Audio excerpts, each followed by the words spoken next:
This is part 4, I think, of my series Debunking Stephen Crowder's Karl Marx rebuttal. There's a link to the other parts of this in the description, and a link to Crowder's original video, and I also recommend you check out The School of Life. But so, anyway, let's get back to debunking Stephen Crowder's quote-unquote Karl Marx rebuttal.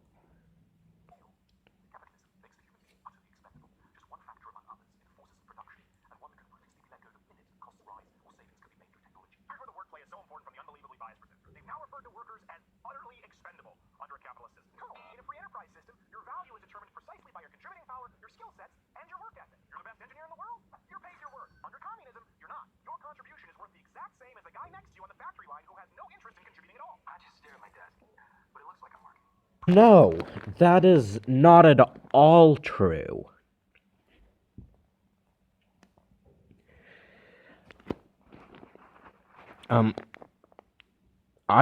I don't even know how to react to that, but to explain it basically. Under capitalism, the bourgeois do in fact view the worker as utterly and entirely expendable, and I'm confident that most people who lost their jobs due to innovation, like factory lines and machinery, would probably be good examples of that. And no, your pay is not determined by your work ethic and ability. It's determined mainly by where you live, what race you are,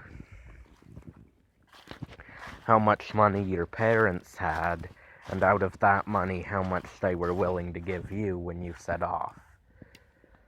So, no, capitalism does not determine your payroll by your ability and work ethic.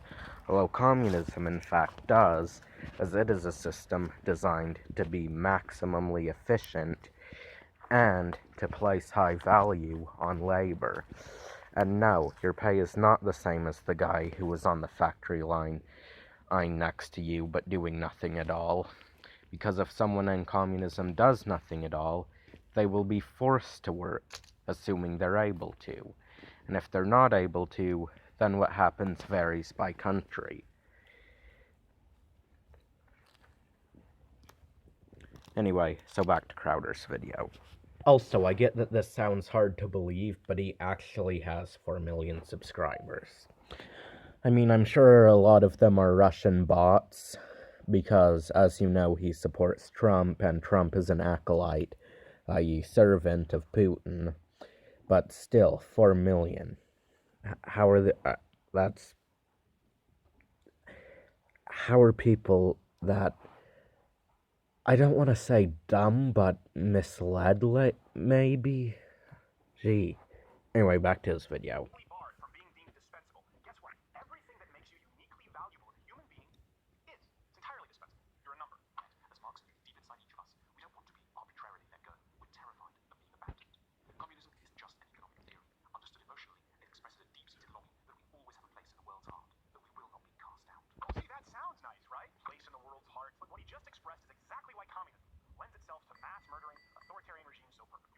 I don't know why you're including Fidel Castro on there, as Batista, the man whom Castro overthrew, killed as many people in 5 years as the Castro brothers did during their combined rules over Cuba. So the fact that you're referring to him as a mass murderer is pretty laughable.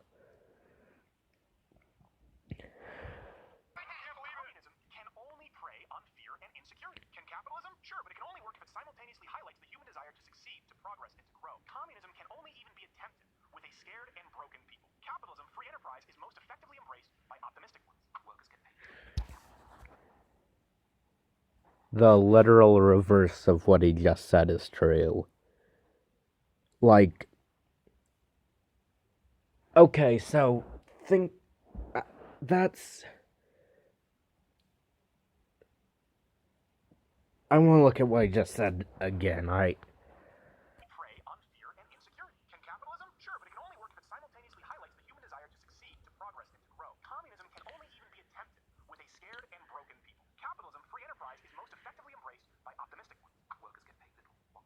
Okay, so, I want you to imagine explaining to someone that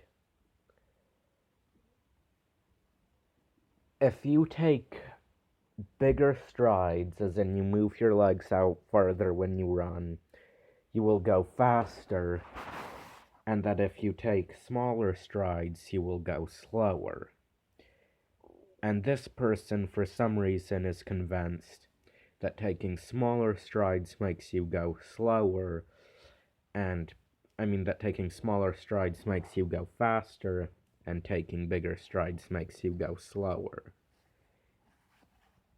It's so basic that it's almost difficult to explain because it's so obvious, and what they're saying is so far from the truth that to actually explain it can be difficult.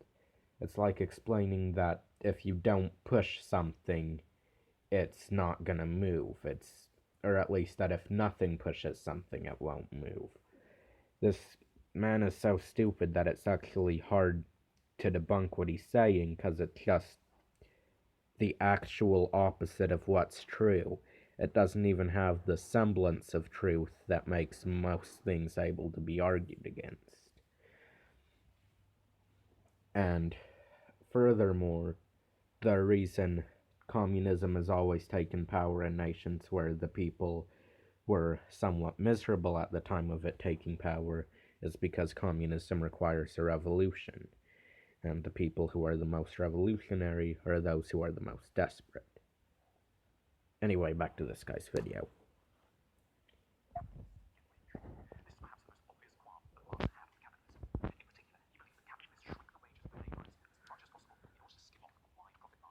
And he was right. So,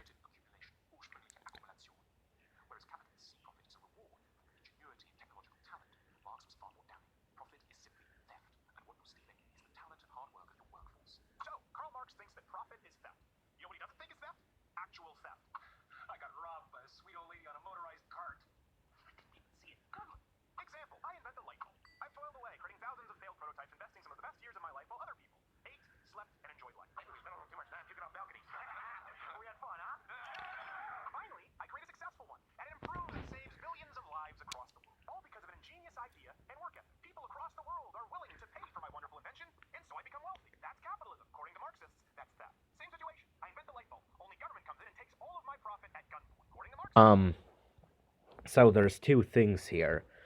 First, you're ignoring the actual people who built the light bulb. You're just the person that told them to do it. Second,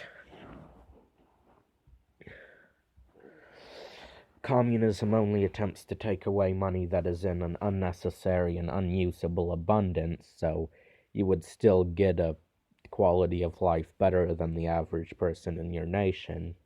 And third, the fact that you use light bulbs as your example is actually ridiculous, and yeah, I forgot 3 points to be addressed here. The third is using light bulb as your example is actually ridiculous, as out of all of the people to work on creating the first working light bulbs, none of them made that much money off it. The person who did make a huge chunk of money off it, Thomas Edison, didn't do anything to create the first working light bulb, or any prototypes of it. He was just the businessman. So yeah, your example is once again ironic, if anything, and proof as to why communism is necessary. To authoritarian regimes, but why leftism lends itself to more violent, disruptive protests like Black Lives Matter or Occupy Wall Street? It's because despite what hippies and democratic socialists tell you, at its core, communism and socialism, through its only available methods of collection and distribution, are predicated on the use of violent force. Yeah, not only is he a homophobe, he's also a racist. Yeah. And again, it's not like I'm falsely accusing him of these things. He is literally, boasting about it. He is boasting that he is a racist. It's not like he expresses some ideology that appears to be racist, or I have evidence of him doing bad things to people of ethnic minorities. No, he's bragging that he is a racist and telling you why you should be too, and if you're not, that's bad. Seriously. How do people watch this and not want to vomit? Voluntary transactions. Communism and socialism require coercion. You will piss off, cut out Karl Marx. Crises are endemic to capitalism, and they're caused by something rather odd. The fact that we're able to produce too much, far more than anyone needs to consume. Capitalist crises are crises of abundance, rather than, as in the past, crises of shortage. Interesting that Karl Marx brought up shortages in the past, because after people followed his philosophy, these governments created the greatest shortages the modern world had ever seen in communist countries. But that's not necessarily a bad thing. Sometimes American journalists talk about how bad a country is with people lining up for food. That's a good thing. You go, you democratic socialist, you. I like this guy. No. No. What you will find is that any communist nation where there was a mass famine, the famine had actually, and shortage of food had actually existed prior to the communists taking control of the country. It's just that these biased US history books never want to talk about that part. If anything, communist nations like China and the Soviet Union are responsible for a massive industrialization that in the long term and long run actually prevented a lot of famine. Ever heard of the Great Leap Forward? The only reason it failed was because one grain silo happened to catch fire. And there's actually a good chance that that was a bombing by the US that just didn't leave a lot of evidence, but I don't want to go into that because it would make me sound like a conspiracy theorist, so I'll give you guys the benefit of the doubt and assume it was just coincidence. Anyway, so yeah, this video's getting pretty long, so I'll see you guys in part 5.